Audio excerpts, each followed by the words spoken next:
Buenas tardes, mi nombre es Lady López Lor de la carrera de Psicología Clínica de la materia de Bases Biológicas del Comportamiento Humano, paralelo B. Estructura de la corteza cerebral. La corteza cerebral forma un revestimiento completo del hemisferio cerebral. Esta está compuesta por sustancia gris y se ha estimado que contiene un aproximado de 10.000 millones de neuronas. La superficie de la corteza cerebral está aumentada por su plegamiento en circunvoluciones separadas por fisuras y surcos. La corteza cerebral, al igual que la sustancia gris de cualquier otro tipo del sistema nervioso central, esta consiste en una mezcla de células nerviosas, de fibras nerviosas y vasos sanguíneos. Algunos tipos de neuronas allá en la corteza cerebral son como por ejemplo las células estrelladas. Estas células tienen una forma poligonal y un cuerpo que mide aproximadamente 8 micrómetros de diámetro. Estas células tienen múltiples dendritas ramificadas y tienen un axón relativamente que es corto y este termina sobre una neurona muy cercana. También encontramos las células fusiformes. Esta tiene su eje mayor vertical a la superficie y está concentradas principalmente en las capas corticales más profundas. Las dendritas surgen de cada polo del cuerpo celular. La dendrita inferior se ramifica en la misma capa molecular. El axón de esta capa surge en la parte inferior del cuerpo celular y entra en la sustancia blanca como una fibra de proyección o de asociación o comisural. También encontramos las células horizontales de Ramón y Cajal. Estas células son pequeñas, fusiformes, orientadas en la capa más superficiales de la corteza. También encontramos las células de Morty. Estas células celulares multipolares presentan en todos los niveles de la corteza cerebral.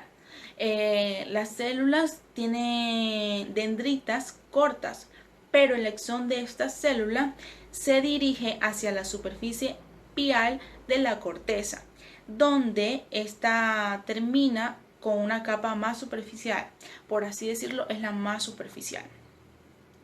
Las capas de la corteza cerebral, la primera capa es la capa molecular.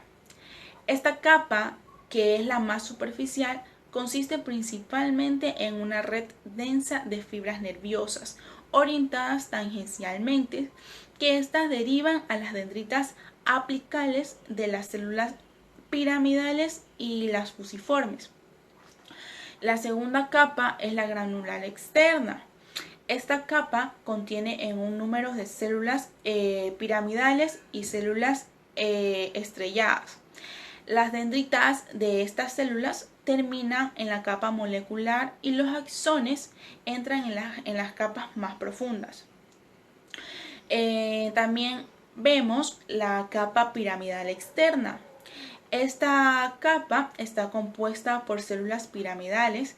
Las dendritas apicales pasan hacia una capa molecular y los axones entran en la sustancia blanca, como lo dije, como fibras de proyección, de asociación o comisurales.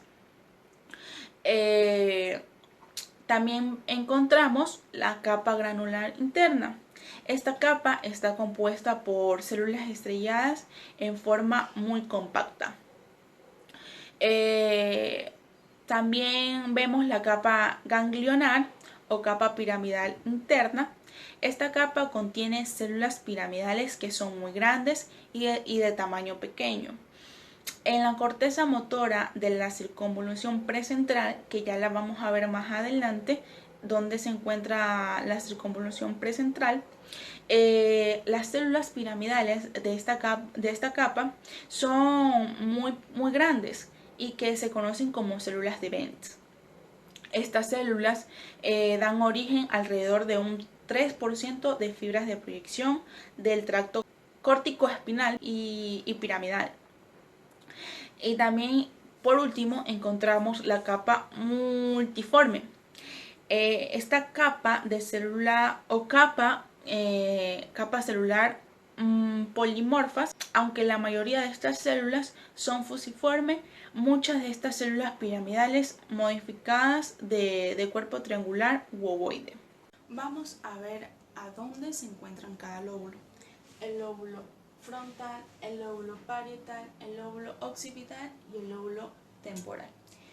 El lóbulo frontal está situado en la circunvolución paracentral e incluyen a la pared anterior del surco central y a las paredes posteriores de la circunvolución frontal superior, media e inferior. Estas se extienden hacia el límite superomedial del hemisferio. La circunvolución frontal y las áreas somatosensitivas secundarias dan orígenes a tractos ascendentes que intervienen con el control de las aferencias sensitivas hacia el sistema nervioso. Se puede dividir en regiones anteriores y posteriores. La región posterior, número 4, denominada área motora, ocupa la circunvolución paracentral y se extiende sobre el límite superior hacia el lobulillo paracentral. La patología que presenta esta área es hemiplegia, plegia y aparesia. La región anterior se conoce como área premotora, que es la 6. En esta presenta la patología aparesia premotora. En esta área se producen movimientos aislador del lado opuesto del cuerpo y no se desarrollan movimientos homolaterales aislados, pero sí movimientos bilaterales de los músculos extraoculares. En los músculos de la parte superior del rostro, como es la lengua y la mandíbula. En la parte de abajo hacia arriba de las estructuras que participan en la deglutación, la lengua y entre otras. El campo ocular frontal, que es el número 4 que está situado aquí, se extiende hacia adelante desde el área facial de la circunvolución precentral hacia la circunvolución frontal media. La patología que presenta esta área es la mirada de la conjugada o síndrome de la muñeca. Produce movimientos conjugados de los ojos, en especial del lado opuesto.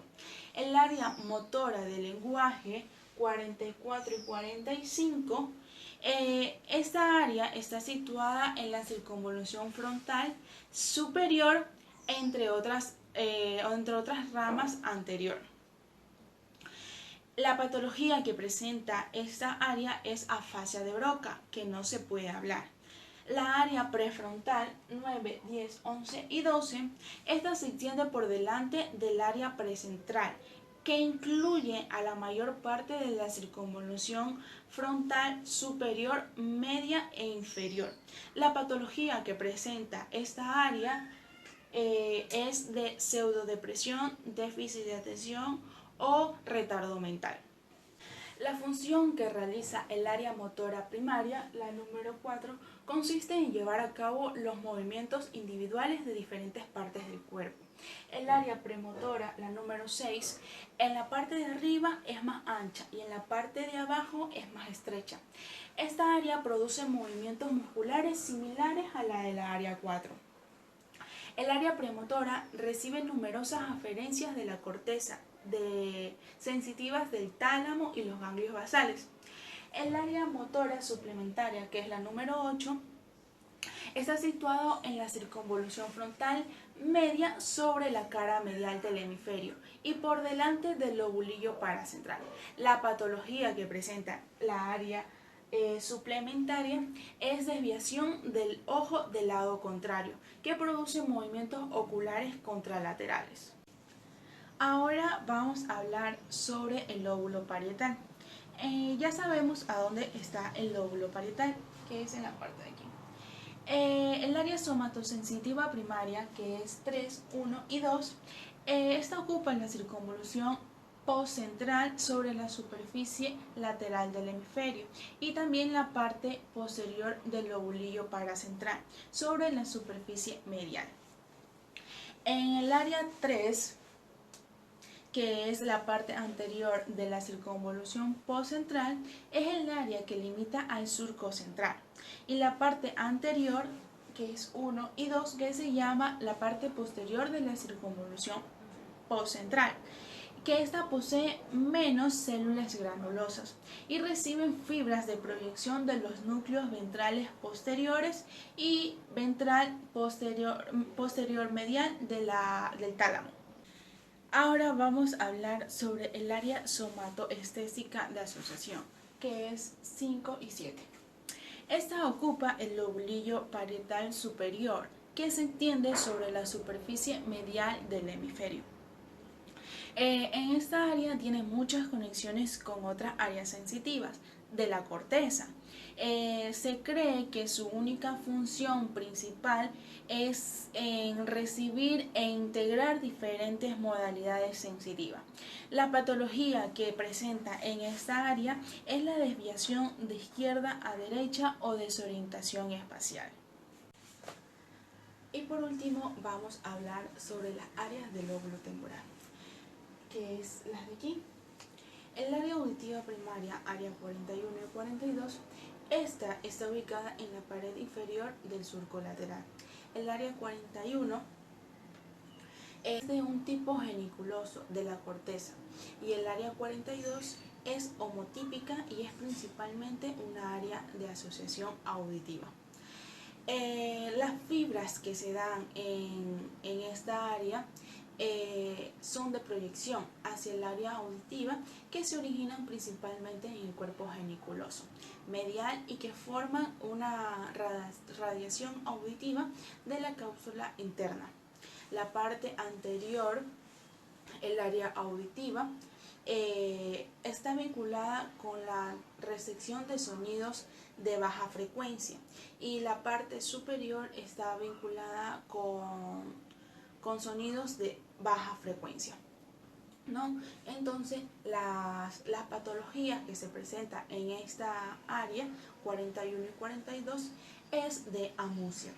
La área auditiva secundaria, área 22, está ubicada por detrás del área auditiva primaria, en el surco lateral y también en la circunvolución temporal superior. Esta recibe impulsos del área auditiva primaria y también, el área auditiva y también la del tálamo. La patología que se da en esta área es dificultad de lo semántico. Ahora vamos a hablar sobre el área 40, el área sensitiva del lenguaje de Wernicke. Esta se localiza en la circunvolución temporal superior, que tiene extensión alrededor del extremo posterior del surco lateral y en la región parietal. Esta está conectada con la área de Broca, 44 y 45. Recibe fibras de la corteza visual del lóbulo occipital y también de la corteza auditiva de la circunvolución temporal superior. Esta permite la comprensión del lenguaje escrito y hablado, que una persona puede leer una frase y esta que la comprenda y que la exprese en voz alta. La patología que se da en esta área es falta de comprensión del lenguaje.